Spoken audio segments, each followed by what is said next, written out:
leading tonight's workshop on Pakistani food, Mother cookery, food. And this is Central Street Cookery School for those of you who don't know it. And what we're passing around is the menus for the evening that Sumaya's prepared, so you can get an idea of some of the dishes we're going to be doing. And she's just going to talk you through all the ingredients, the techniques, some of the context of how the food is served and when and where, and I think it's going to be a lovely evening. It's going to be really yummy, and that's it. And so what we're going to do, the end, so she'll do a little bit of demo to show you everything, and then we can all go off in the other room and have a sort of a drink and a mingle, and we'll bring out little tasting plates for everybody. So a bit of eating as well. Yep. Anything else? No, that's it. Thank you. Thanks a lot, Laura. As she said, I will be, sort of going through I just need a little bit of knowledge. I grew up in Pakistan and I spent my whole life there. I moved here 8 years ago, and I think one of the greatest things that hit me, because I love my cuisine and I always eat my spice, and it's not just the chili, it's the spice and the excitement of it. And the first thing I noticed living here was that I never actually got any food that was reminiscent of the food I grew up eating. Everything was labeled other things from South Asia, but not necessarily from my country.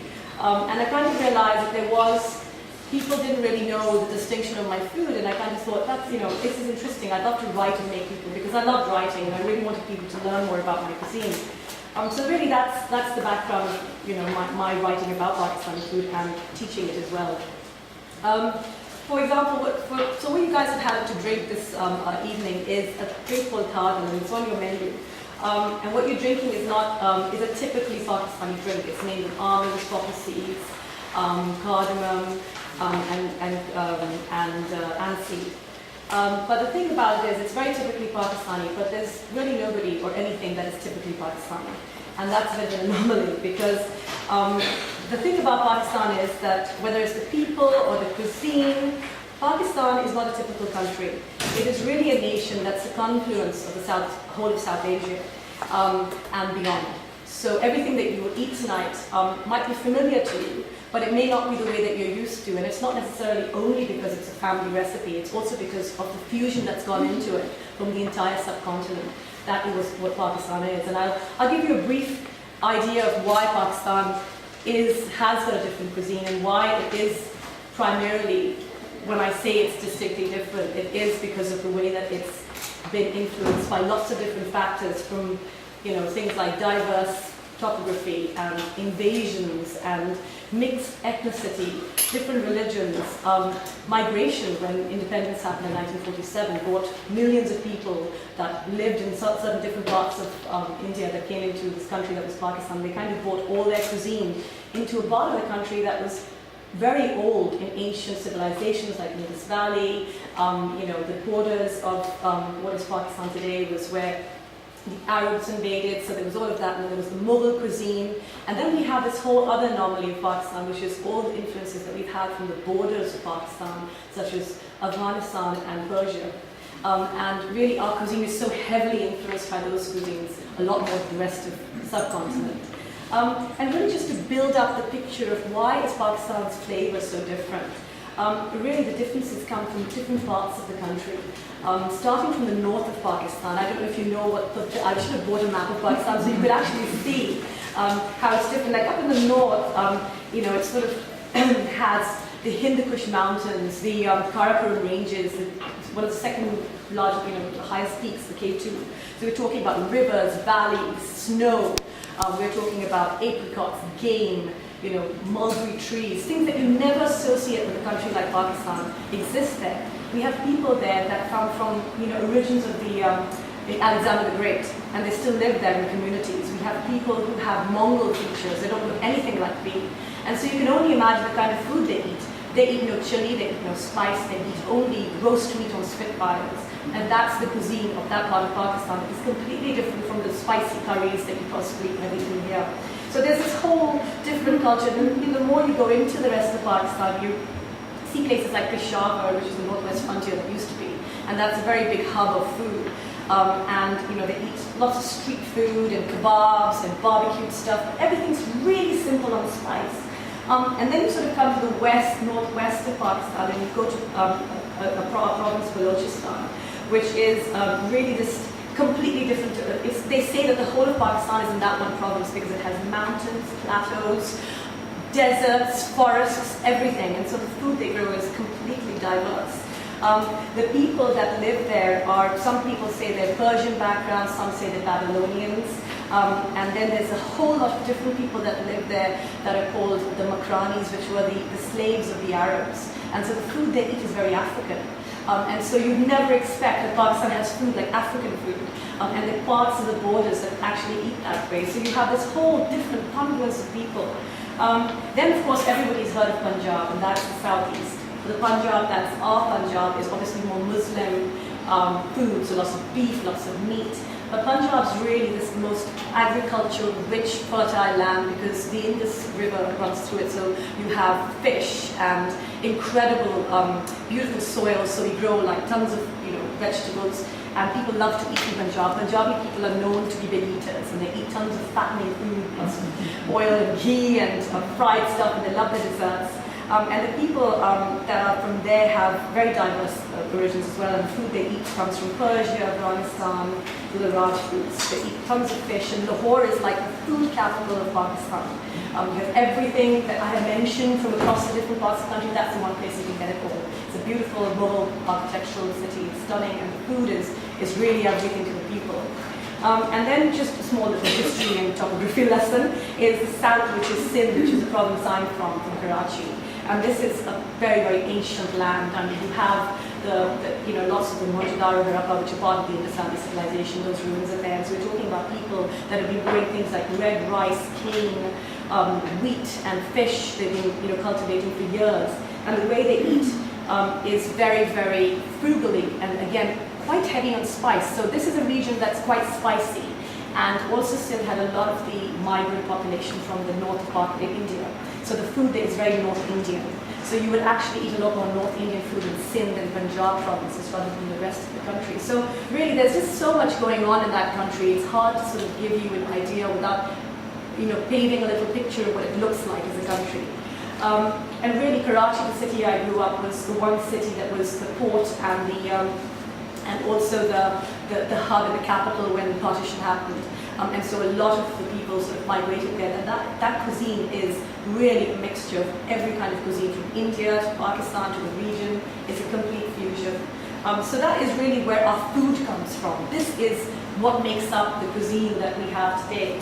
And really to explain a little bit about culture and about our food, our cuisine is a mixture of Central Asian, Turkish, Persian, Mughal, border food, from the borders to provincial, migrant. It's a complete evolution of flavor across all boards. It's a fusion of South Asia, and I think that's the best way, and I think that's something that we will taste today.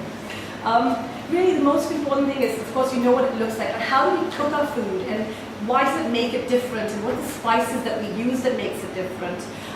We have very specific ways of cooking, and they're very much steeped in the history of Mughal techniques, Mongol ways of spit roasting and barbecuing. We don't have anything called curry in Pakistan. There is no such word. Everything that you eat is called a salan, which is a very watery curry, if you think about it, or if bhuna, which you may have seen in bhuna gosht, is when it's a very dry, pasty thing.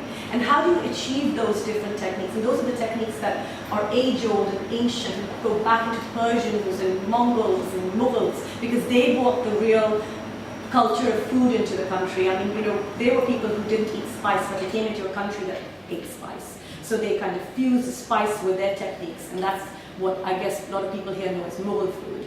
But those techniques also were used regionally in the whole of Pakistan to create the flavors that we have. So primarily a lot of Pakistani food is barbecued. A lot of it is spit roasted. We eat a hell of a lot of bread because we grow so much wheat. And vegetables are always eaten seasonally. It's a lot of Pakistani food is all about seasonal eating. There's nothing, if tomatoes are not available, you won't have tomatoes. If we don't have cucumbers, we won't have cucumbers. You literally just eat what's grown in the land. Everything is, literally grown on land and brought to you in your little farmer shop. And we also eat very frugally, so whatever we have, we reuse it, and we create different dishes out of different stuff. So it's always about creating stuff and not always, that's why Pakistani food is such an evolved it keeps evolving, because literally you have like shavings or something and you find a way to use it up. And I think it's because we're so comfortable with our techniques, and those techniques that some of them will actually get a little demo of today, and little things like we have the idea of slow cooking lots of stuff, releasing flavor at different stages, steam cooking things, marinating, allowing them to tenderize before we actually cook them, and they all have technical terms which I'll go about telling you later. And also incorporating aromatics into our food. So a lot of the bases of all our curries, all our based guna meat and barbecues, everything has a use of aromatic that enhances the flavor. And those aromatics are ginger, garlic and onions, and also coriander and mint. And it's how they're used. So for example, people love things like lamb chops in Pakistani restaurants. Why do they taste so incredible? It's because they layer, and this is just an example of how we layer flavor in a dish, and it's a very typically Pakistani way of cooking, and I think it's derivative of so many different techniques from around the area. So for example, if you have lamb chops, they taste incredible, it tastes like such a fusion of flavor if you do eat meat. Is because we marinate it with several different aromatics. You'll have ginger and garlic, you'll brown onions, so you'll bring in the sense of umami into it. You'll then grind it into a paste, and you'll add it to the ginger garlic paste. So you've got 3 different aromatics. One cooked, so it brings in sweetness. One kept raw, so ginger garlic kept raw. So that's already added 2 or 3 levels of flavor. You then add garam masala, which everybody knows, but we all make our own garam masalas. I mean, nobody buys those, brown generic packets. We make our own by combining 2 or 3 spices and just adding that heat. So it's not chili heat, it's spice heat. You then add that to the marinade, and then you add maybe lemon juice to accelerate it, to make it kind of tangy. And then you leave it to marinate overnight. That's another layer of flavor that's created, infusing into the meat. And when we barbecue, of course, we all know when we barbecue, we add the umami element as well. But what really kicks it is what we add later. Things like lemon juice, another sprinkling of garam masala, probably coriander, green chilies. So there's this whole concept of layering that we do. And that's a little simple demonstration of just a lamb chop and why it tastes so flavorful. It's because of the layers of flavor, and that is a typical way of cooking in Pakistan.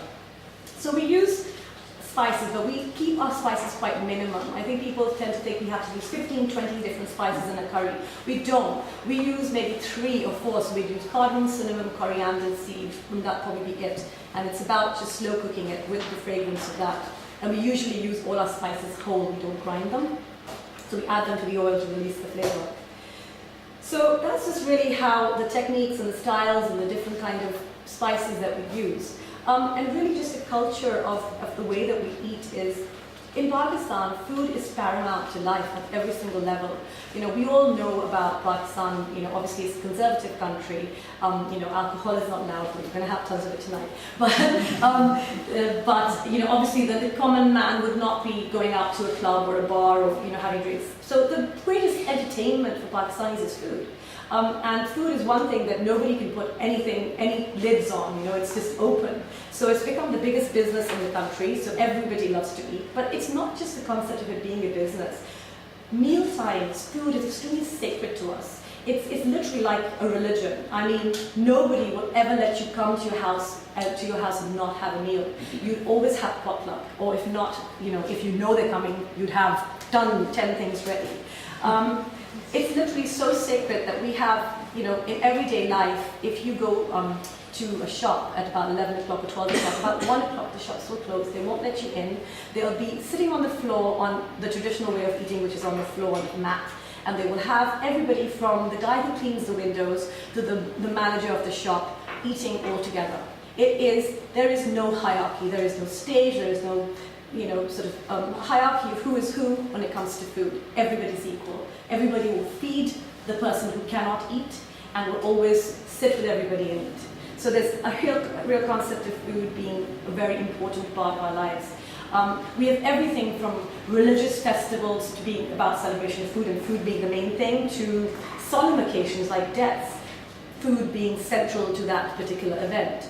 And also we have things called niyaz, which is giving out food to people on certain religious days. And it's not always a religious thing. It's actually about whenever you feel like something nice has happened to you, just as a blessing, you go to a shrine and you just feed about 100 kids. It's just what you do. It's not even like, oh, I want to get blessed. It's not. It is literally that much of a psyche of our country, that you go out, you get this massive thing called a date, which is like probably 100 times bigger than that pot. And you go and feed them things like halim, which is one of the things we're going to have today. And halim is a great dish because it is based, so it's, people say Pakistan's a meat-eating country. And yes, it is. We all love beef, and we love mutton, and we love lamb. But the common guy on the street cannot afford meat because it's extremely expensive. So they do eat a lot of vegetables and dal and, and bread. But that's why whenever you feed people that can't afford it, you always get them something with meat. That is such a relish for them. And halim is a great one because it has meat, it has lentil, it has wheat, it has oatmeal, it's a very nutritious meal, and it has tons of lemon and stuff that kind of kicks it and gives it lovely. It doesn't look beautiful, it looks a bit like slop, but it tastes incredible. So that's definitely one of the things that you're going to get to taste. In fact, all the dishes that I have prepared for you today are things from stuff that I've cooked at home, that I always loved cooking, and my mom's taught me, my grandmother's taught me, but things that actually express certain elements of our food culture. So I will explain those to you. So when I'm saying, food is paramount, we have this culture called chai pani, and everyone knows what chai is. It's tea, and pani is water.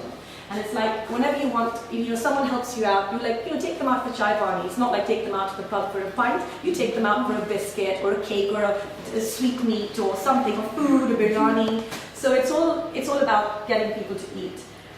The different meals, the way that they kind of work is, of course, breakfast is a very important meal in our lives, and everybody thinks about breakfast being, just toast and stuff. But the traditional Pakistani breakfast is puris, halwa, nihari, which is that meat curry, from everything to chickpea curry. So it's a very heavy meal, but you can't eat that every day. You'd be a bit of a hot patient if you did. I think what you need to do is, we kind of have them on sort of Sundays or something like that. But they're delicious. So we have the sweet savory mix. So we have the halwa and the chickpea curry, and it kind of mixes with the puri flatbreads. It's quite incredible, and it really fills you up for the day.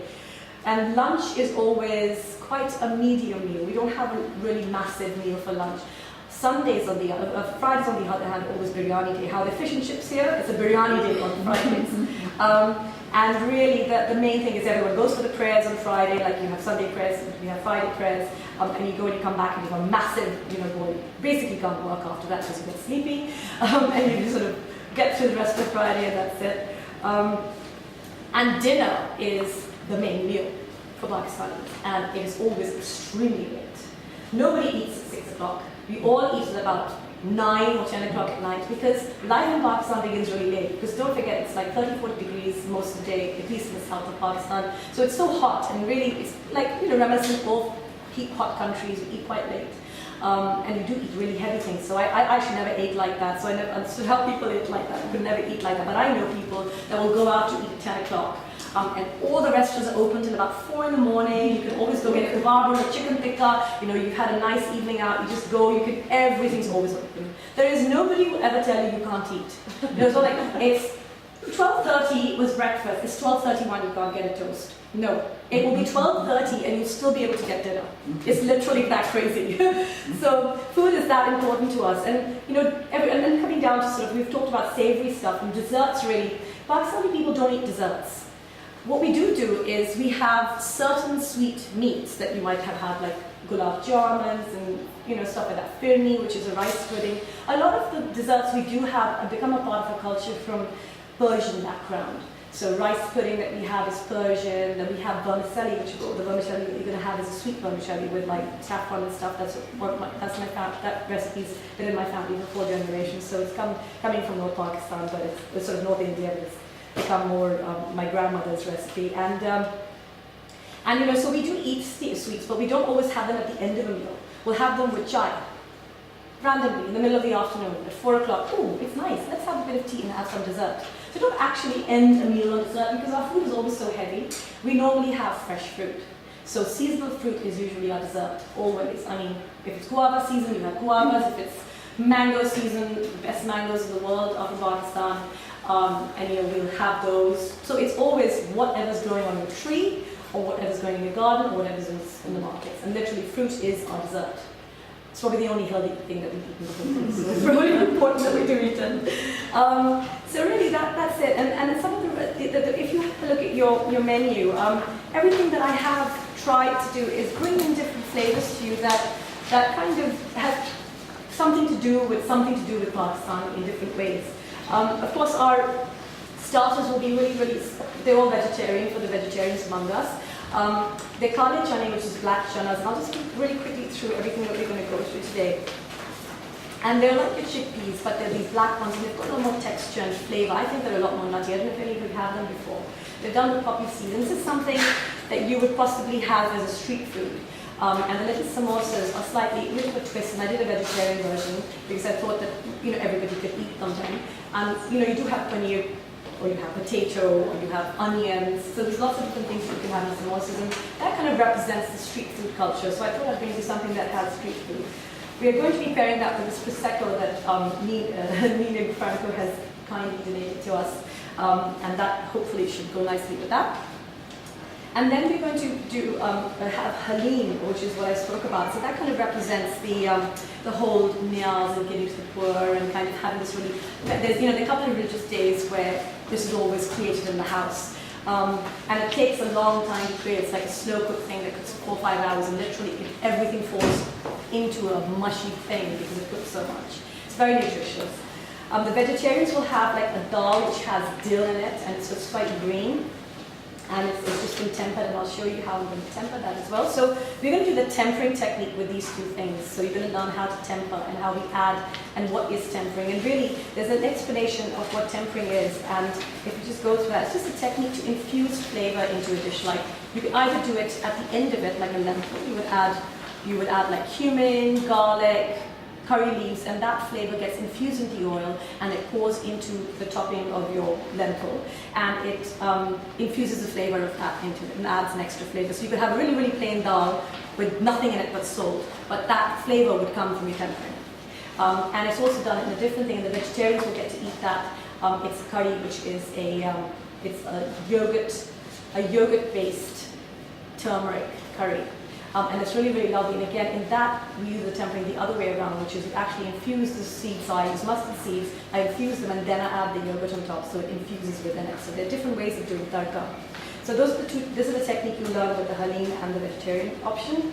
The lamb keema is something I say represents potluck in my house. In my house, if there was somebody coming and there's no meat in the house, but there was bits of random meat in the freezer, they'd be pulled out, defrosted, minced, and made into keema, and it would be fabulous. Because it had so much flavor. So if there was fatty meat, it's great to use for keema because obviously that adds a lot more flavor to it. So keema is going to represent my home cooking, potluck kind of meal, and people who are not having veggies, they're going to have a sindhi curry, the yogurt curry. And here I'm going to show you two techniques. With the keema, and it can translate into vegetarians as well. One is bhunai. Now, bhunai is a technique in our cooking that is bhuna, which is bhuna there. It's long stir frying, and it basically takes oil or ghee on a very high flame. And when your food is sort of like all the aromatics, like the onions and the ginger and the garlic are cooked down, you keep cooking it, and you add meat, and you keep cooking and cooking till it all gets brown. So in a way, it's like kind of a mix between braising and stir frying for a really long time. And this is very important because it actually gets rid of the smell. So there's, don't forget, the fatty meat has a lot of smell, like mutton has a lot of smell in Pakistan. So this really vigorous cooking gets rid of the smell, kills the smell of all the ingredients, enhances the flavors of the spice. So this is a very key Mughal technique that we've picked up, and it's very paramount to Pakistani food. So that's going to be kind of shown to you at the end when I do the keema.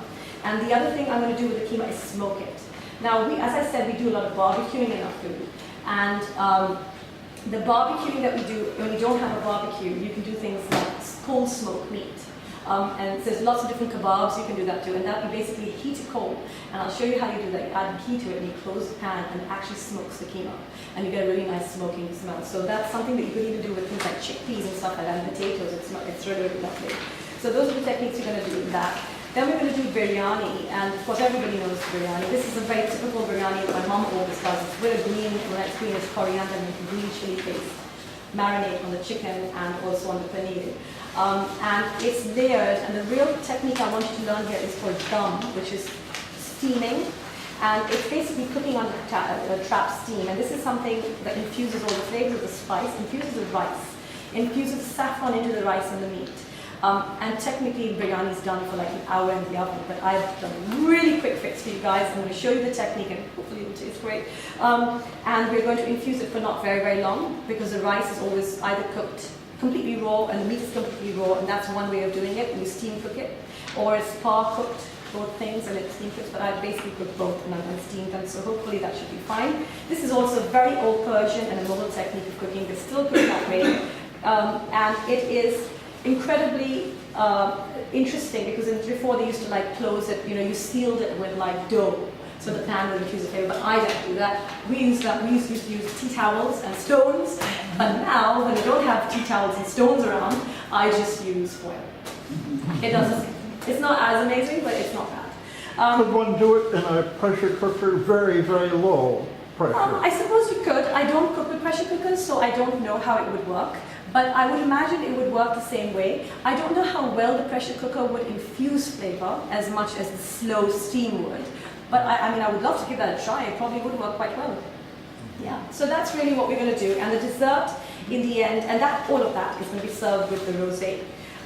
The fizzy, I think. And you'll also have accompaniments of aubergine biryani, which is an aubergine, really mashed up aubergines, onions, tomatoes. It's got a bit of yogurt, and it's an Afghani dish, so it's a bit of influence of Afghani. And then I've done a mooli salad. I don't know if you guys have had a mooli before, but it's got radishes and stuff, and just a little bit of an accompaniment. The dessert is a 4-generation-old recipe of sweet vermicelli called kawami samaiya that we're going to kind of do diluted with milk and rose water and Cura, which is screw pine water, which is quite aromatic, and rose petals and pistachios. So hopefully you'll enjoy that. So really, all I have to say in the end of this talk, and we can always talk later, is really I would say that you're having a dawwat, and a dawwat is a feast of. When you call people over, it's always called a dawwat, whether it's 2 people or 50 people. And dawwat is the greatest pleasure for Pakistanis. Having people over, feeding them, cooking for them, seeing them smile when they eat, stuffing their faces till they can't breathe is a greatest pleasure for us. Okay? So that is really what we do. Feeding the family, whether it's in joy, in contemplation, in mourning, or in celebration. It is what makes us happy. And I think Pakistani cuisine is something that is uniquely unfamiliar but hauntingly familiar, and that is my way to explain it. And the only way to understand it is to really just taste it, and I hope that you do enjoy the meal.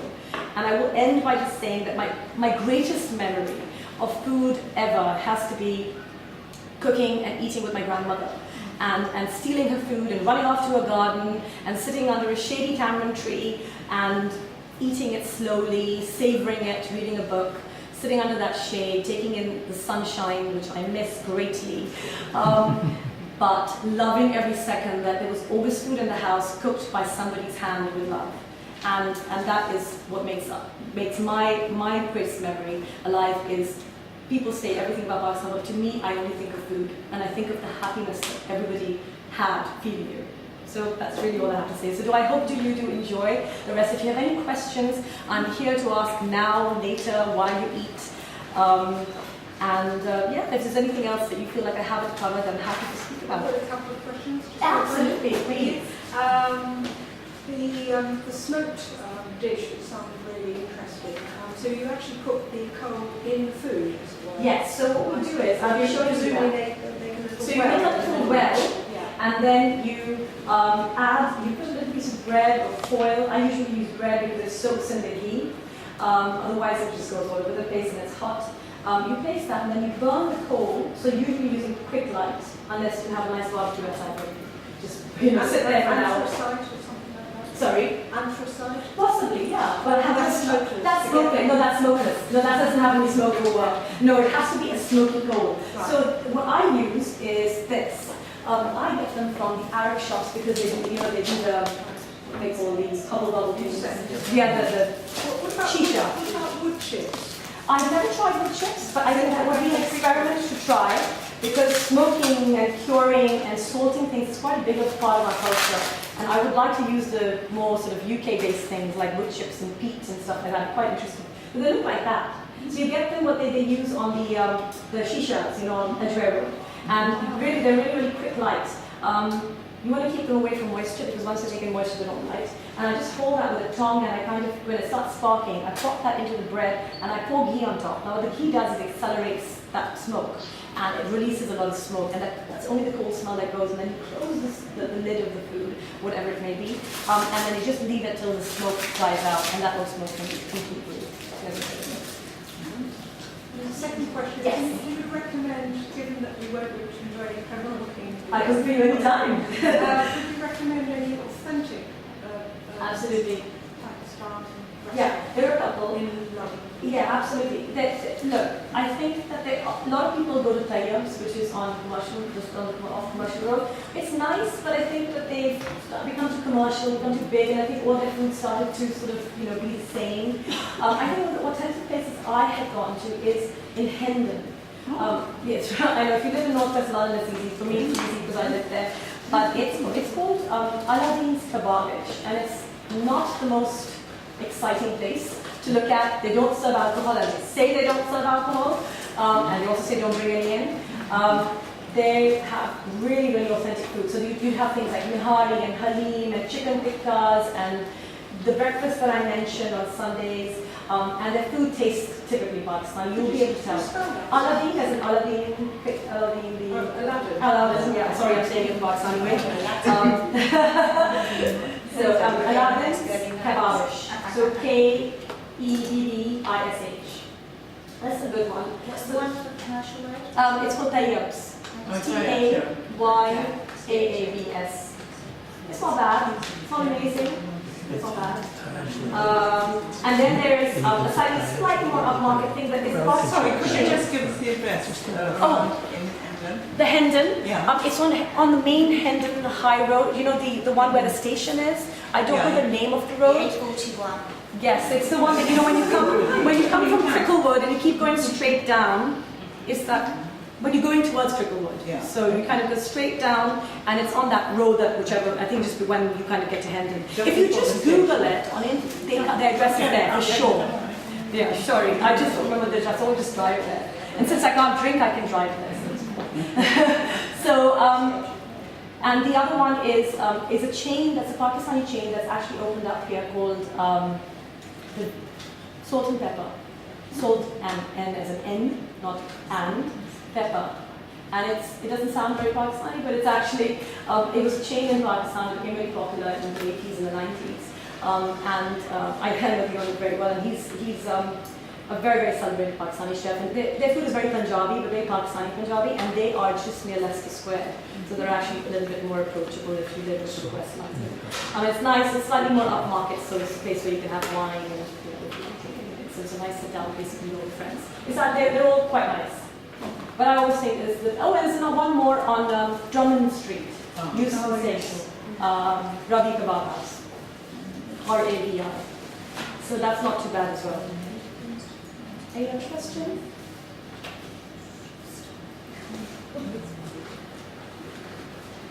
No? Want to eat?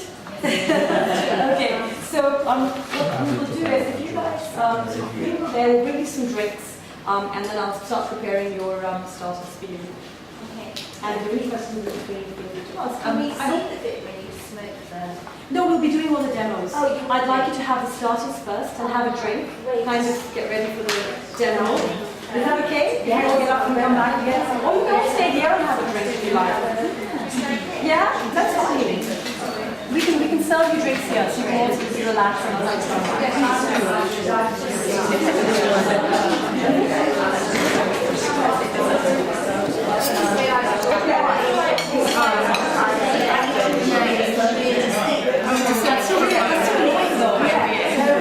So be careful.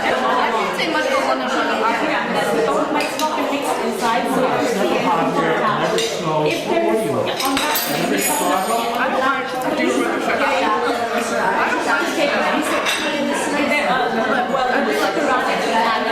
so they might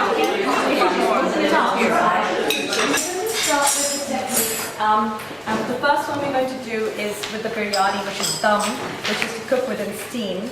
Obviously, usually when you do this at home, you would probably leave it to steam for about 15-20 minutes because your rice would be half cooked, and the steam from underneath the curry would rise up to the rice and infuse everything. But we're obviously going to do a slightly faster version. It won't taste any less excellent, hopefully.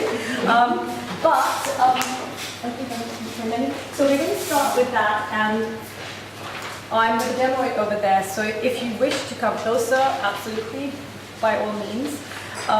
We're doing two versions. So we're doing the chicken one for people who do eat meat, and we're doing the vegetarian one, which has paneer. So I know there are two vegetarians.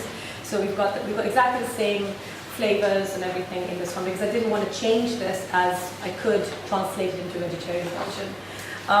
So what we start with doing is.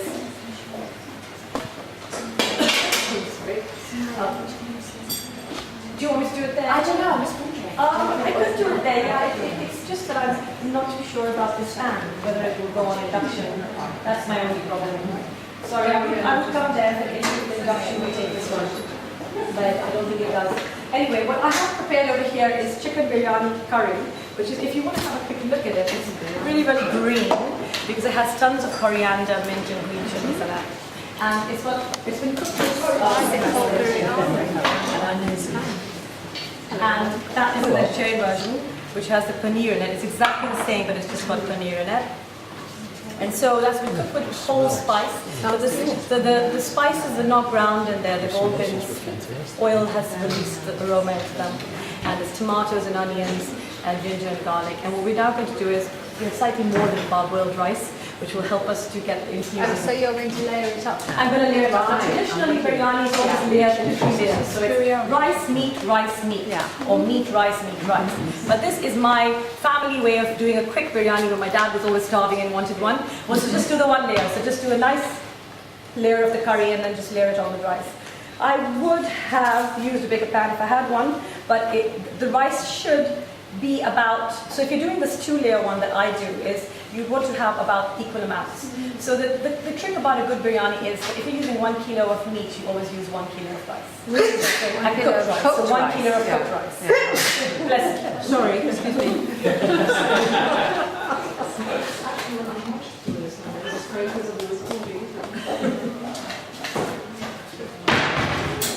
A trick that I would always tell people is if you feel like there's too much chicken in there, or there's too much curry, this is something, because I don't have a bigger pan at school, is just remove some of the chicken and put it away to add later to the curry. But this is not because it's not doing rice, it's because I don't have the right equipment and I don't have a bigger pan. So if you just remove a little bit of that and add that later, that's totally fine.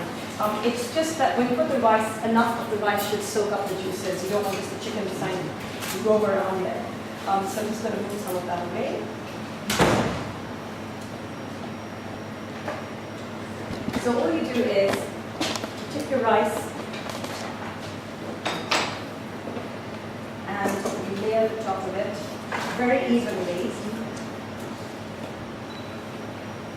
I will allow everybody to come here and have a look at this once I've done it, because really there's nothing exciting going on with the layer. But with 2-3 layers, you would always recommend it always start with a curry. I do, because I find the rice gets burnt. A lot of people like burnt rice at the bottom of the pan, like the Persian rice. I necessarily don't like it because my mom always hated it, and I always grew up with 2 things: was never burn your rice and never overcook your rice. The minute it's overcooked, chuck it in the bin. So it should never stick together. It should always be one grain of rice. Every grain of rice should be separate. So I did grow up with that kind of psyche. So I always stay away from putting the rice in the bottom. How many times do you wash the rice in oil? So yeah, of course. I have mentioned that what I do with the rice is that with basmati, for a couple of reasons, we always do up washing the rice. So maybe 2 or 3 times to get rid of debris and starch. Obviously, back in Pakistan, there's so much sand in some of the rice, especially the one that you get in Sindh, because it's there's a lot of sand there. It's a desert technically. So wash it 2 to 4 times maximum, 4 when it's a bit boring, and then soak it for about in water, in sort of tap water, for about an hour minimum. I would say it makes the rice a lot more fluffier. It makes the rice easy to cook. I always cook the rice boiling. I don't do any absorption. Then that way you can keep an eye on when it's parboiled. So for biryani, it's a great one to always boil the rice in hot salted water. And just To know when the rice is done, you just pick up the rice, sort of a couple of minutes. I do it for about 2 or 3 minutes, and then I check the rice grain. If it breaks apart with a bit of friction, so it's slightly al dente, I would say that's bark oil. And usually for this quick fix kind of biryani, that works really, really well. So, Do you soak it in boiling water? to tap water. Just cold. Just, yeah, regular cool tap. Yeah, not hot tap. Yeah, I mean, if you want to wash the rice in hot water and that, you can do that too, but it doesn't really make any difference. So that's my biryani meal there. I'm going to do the vegetarian one now.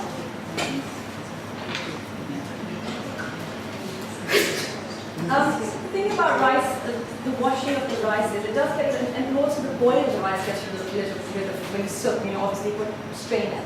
It gets rid of a lot of the starch. Of course, you're still going to have starch because rice is starch, but it does make a huge difference in the quality of how well the pasta cooks. Okay, so we're done with that. Now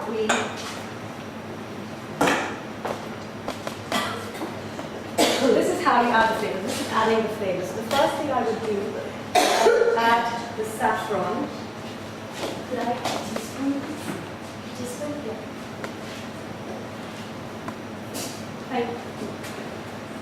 So what I've done with the saffron is I obviously used nice good quality saffron and I just soaked it in hot boiling water about the time you guys came. So it's released a lot of the color and it's ready to sort of add. A lot of people do biryani in hot milk, saffron in hot milk as well, so you can do that. And hot boiling milk creates the same thing. Obviously it's a little bit lighter, it's not as pungently orange. But that's actually quite nice in biryani as well, to add like a bit of milk. It actually makes, they say it makes the rice softer and like nice and quite fragrant and soft. So I just haphazardly pour that. So that's your first layer of infusion going into the biryani. I'm quite generous with saffron. I know it's one of the world's most expensive spices, but it's also one of the world's most exciting and fragrant ones. So I'm going to do the same for the vegetarian. Now it's interesting that the meat goes really nicely with saffron, I find anyway. Now, the next layer of flavor that I'm going to put in are mint leaves. Now this is something only someone in my family do, and so I'm doing something very family-based. The mint has an amazing, so just raw, just fresh mint, has an incredible aroma that really heightens when you infuse it into the rice. So what we do is just shove a few mint leaves in the middle of the rice. Again, it just steams up and the aroma goes into the rice. Just haphazardly. Don't have to worry about chopping it. No, you need them whole.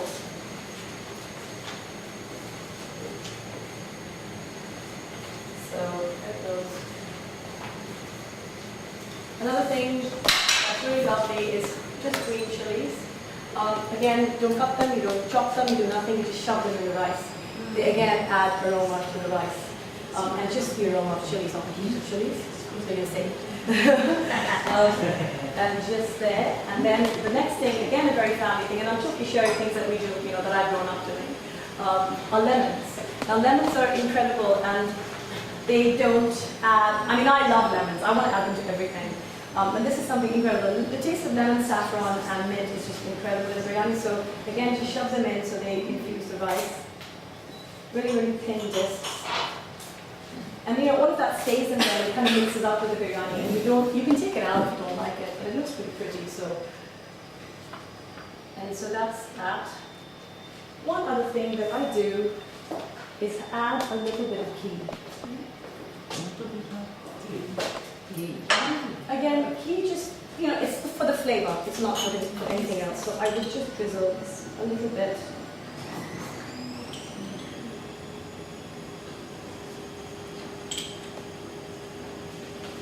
And it just kind of dissipates in there. Now, the last thing. All biryanis have a very typical smell. And nobody ever knows what that typical smell of biryani is. It's kura. Kura is croup-pine water. Everyone must have heard of croup-pine. They use it like in the Far East.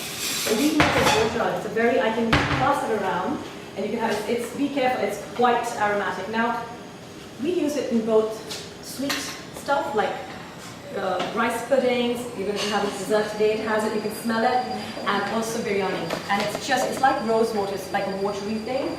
The thing what it does do is adds an incredible aromatic essence. It's really just the essence of screw vine. And you have to use it really sparingly. Again, it's white. So you just sprinkle that. Can I ask you a question? Can you just repeat how you spell it? I'm not. Screw has an S-C-R-E-W and a pine, C-I-N. It's a plant with the bulb and the leaves. And that, I believe, is made from the bulb, not the leaves.